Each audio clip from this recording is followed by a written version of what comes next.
Herkese merhaba arkadaşlar. Herkesin merak ettiği önemli bir konu, özellikle de boks fanlarının, Tyson Fury'yi yenebilecek bir isim var mı?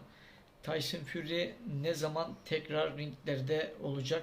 Arkadaşlar, Tyson Fury 2022'nin Mart ve Nisan aylarında tekrar ringlerde göreceksiniz inşallah.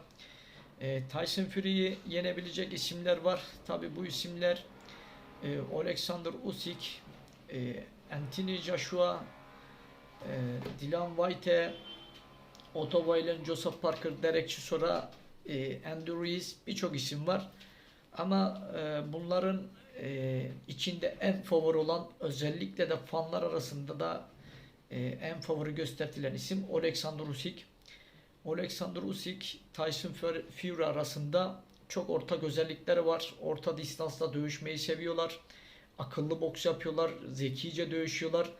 Rakiplerini ring içerisinde iyi analiz edip iyi çözüyorlar. Ve 12 roundda ne yapmasını bilen iki isim Tyson Fury, Alexander Usyk. Alexander Usyk Tyson Fury maçında şu bir gerçek. Tyson Fury'nin en büyük avantajı fizik üstünlüğünü kullanması. Bazen de güçlü yumrukları var. Güçlü çarpıyor. Ayakları iyi ama bir Alexander Usyk kadar iyi değil. Belleri iyi ama bir Alexander Usyk kadar çok fazla esnek değil. Sadece bellerini olduğu yerde iyi oynatan bir isim. Özellikle de ring iplerine dayandığında bellerini çok iyi kullanıyor Tyson Fury. Tyson Fury akıllı boks yapıyor.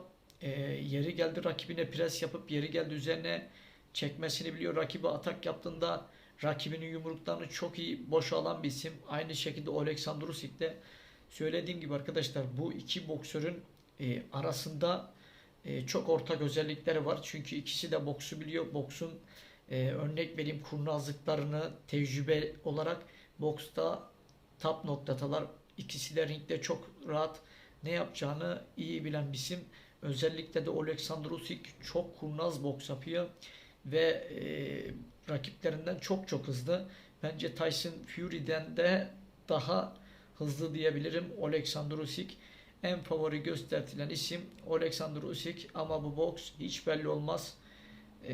Tabi şuna inanılmıyor, babarım şuna inanmıyor. Tyson Fury ile karşılaşacak ismin bir Anthony Joshua ve Dylan White olacağına inanmıyor. Çünkü Anthony Joshua'nın Alexander Usyk'e kaybedeceğini düşünüyor. Aynı şekilde Dylan White'nin de Otto Wallin'e. Tabi ağır sikletler var. Joseph Parker var. Derek Chisora var. Onlar da 18 Aralık'ta karşılaşacak birbirleriyle. Bakalım o maçın sonucu ne olacak? Arkadaşlar, boksta her zaman önemli olan şu.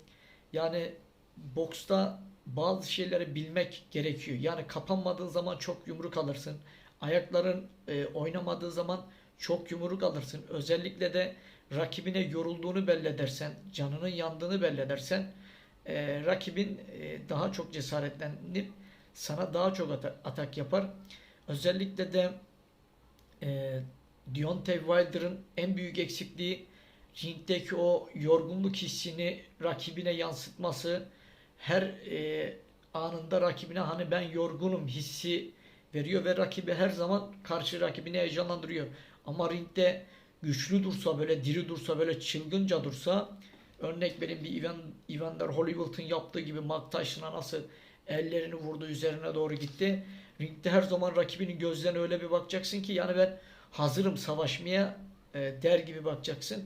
Doğal olarak yorulduğu hissi verirsen, canının yandığı hissini verirsen rakibine, rakibin her zaman sana atak yapar. Özellikle de Canelo Alvarez maçlarında iyi bakın. Canelo Alvarez hep rakibin gözlerinin içine bakar. Ne zamanki dikkatinin dağıldığında veya rakibi yorulduğunda çok fazla pres yapar, çok fazla atak yapar ve rakibini knockout eder. Özellikle de canının yandığını çok hemen anlayabilen bir isim. Özellikle de bunu Canelo Alvarez'in Billy Joe Saunders maçında gördük. Rakibine vurduğu aparkattan sonra rakibi ring iplerine dans ederek gitti.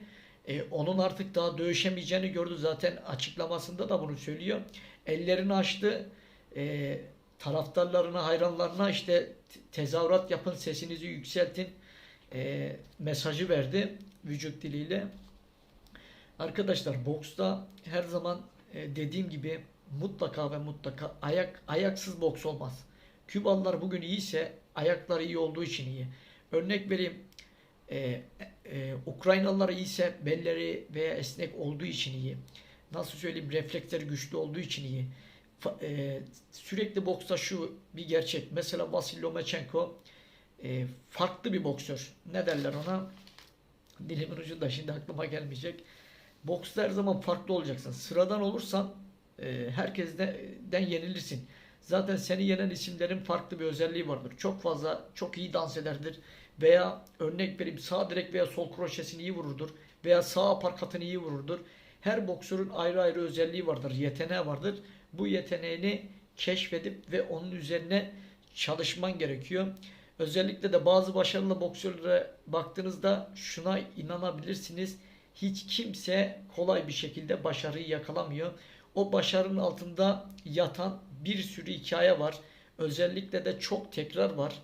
Bazı hareketlerde bunu yapan boksörlerin dünyada söz sahibi olduğunu ve başarılı olduğunu görüyoruz. Tabi boksta şu bir gerçek. Boks bir takım işi.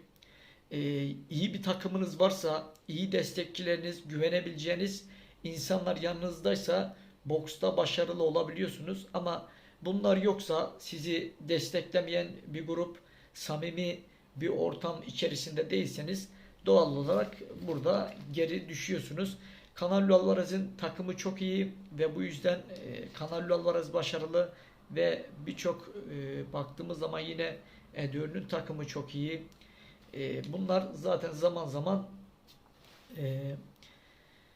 nasıl söyleyeyim, başarıyı yakalayan ünlü isimler. Özellikle de şu anda boksun top noktasında Canelo Alvarez var ve ard arda sıralanıyor. Tyson Fury de şu anda 4. 5. sırada sanırım.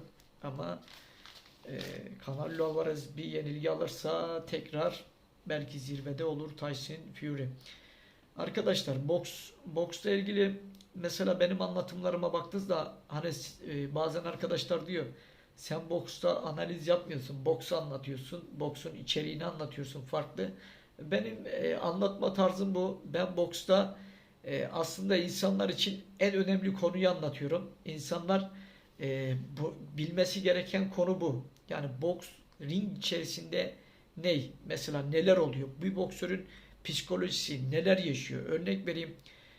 Avni'nin maçıyla ilgili de konuştum önemli konuları. Boksta şu yok. Örnek vereyim, hani zaten bu örnek lafı da dilime dolandı. Sürekli örnek vereyim.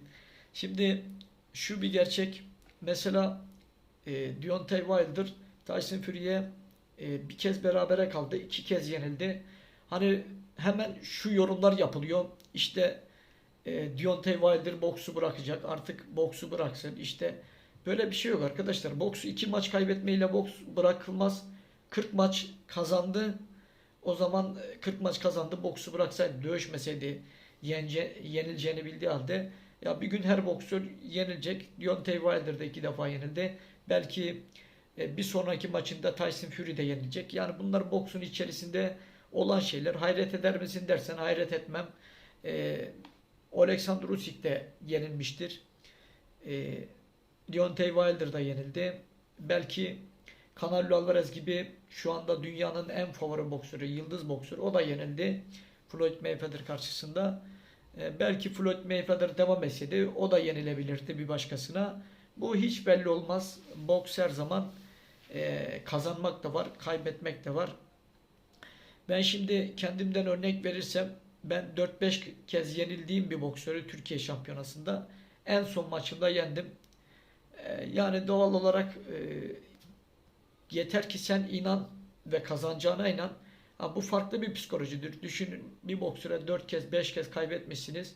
Sonunda o boksörü yeniyorsunuz. Hem de çok rahat bir şekilde. Bu da şu, boksunuzun geliştiği, level atladığı, kendinize birçok şeyin kattıktan sonra yenildiğiniz boksörü bile yenebiliyorsunuz. Bu tabi zaman alıyor. İnandığın zaman her şey oluyor. Bence belli bir zamandan sonra belki Tyson Fury, Deontay Wilder tekrar karşılaşsa Boks bu, ne olacağı belli olmaz. Hani şimdi fanlar diyecek yine Tyson Fury alır. Ne olursa olsun diyecek ama ben şunu diyemem hiçbir zaman. Yani kesin Tyson Fury alır diyemem. Belki yakın göstertebilirim ama boksta yine söylüyorum, ne olacağı belli olmaz. Gong sesi çalmadan, bir de rakip knockout olmadan. Şimdilik benim söyleyeceklerim bu kadar arkadaşlar. Tyson Fury Mart ve Nisan ayında tekrar ringlerde olacak. Yani bunu tekrar hatırlatayım. Şimdilik söyleyeceklerim bu kadar. Kendinize iyi bakın. Bu arada antrenmandan geldim. Sabah antrenmandan. Biraz canlıyım. Tekrar görüşmek üzere arkadaşlar. Hoşça kalın.